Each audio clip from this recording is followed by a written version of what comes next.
When I was 17 years of age, there was nothing more I wanted to do than to go to college. The idea of moving out of home, living independently, being in a big city, part of a large institution appealed to me greatly. I wanted to make friends, join clubs and societies, play sport, have a good social life. There was also the matter of studying something that I thought I would enjoy very much. College mostly lived up to my expectations, but it also presented challenges. I had to learn to get organised, live independently, manage my finances, and there was that matter of passing my exams. Statistics show that having a third level education gives people an advantage.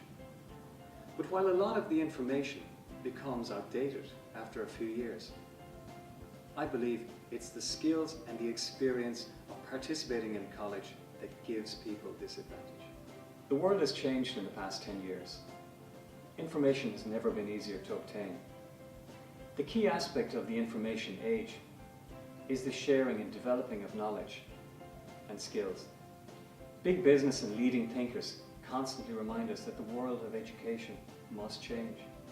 It's no longer good enough to sit in lecture halls, listen and take notes. The latest educational tool claiming to revolutionize the world of education is called a MOOC. A MOOC is a massive, open, online course. While there are different types of MOOCs, the ones that claim to have the ability to bring education to the masses, to every corner of the world, are called XMOOCs. These began at Stanford University in the United States, where a course in artificial intelligence, offered by lecturers Sebastian Thrun and Peter Norvig, was subscribed to by over 100,000 students.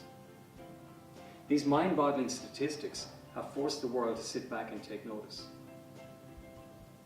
It led me to registering for my first MOOC. My first MOOC is called An Introduction to Communication Science. It was run by the University of Amsterdam in Holland. Every week I logged on a number of times from the comfort of my home and watched short video presentations on a topic that interested me. I diligently answered the multi-choice questions and found the course to be worthwhile. The content of the lessons were well laid out, well planned, well structured. The behaviourist aspect of doing multi-choice questions kept me focused, as did the exam, except I didn't do the exam. And in truth, I didn't learn as much as I thought. There are many positive aspects to the MOOC. I wouldn't classify it as the same as going to college. It hasn't been the same experience in that way. But I had a great teacher. The course was free. And now I realise you can learn lots of interesting things without having to leave the comfort of your home. Like all good things, there are certain disadvantages. And my own experience of the MOOC was, I learned some great information, but I didn't get a chance to analyse it, to critically think about it, to share it with other people. And I found the whole idea of discussion forums to be a bit off-putting. I mean, sending an email about some question I have and then waiting 2 or 3 days to get a reply isn't really a good way for me to learn by connecting with others.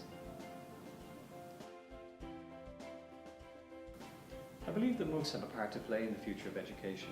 I mean, any system that allows you to gain access to the world's leading thinkers, to the best teachers in many topics, and you can get to listen to lectures and play them over and over again, it can really help you understand.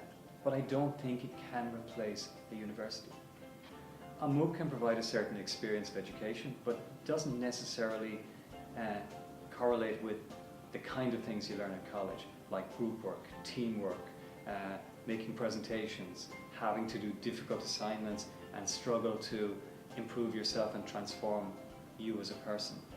So MOOCs have a part to play, but the danger is that they may try to take over college education entirely, simply based on the fact that they're cheaper to run.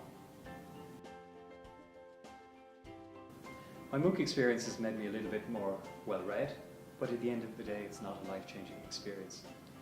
Just like all those self-help books that promise to change your life, but don't.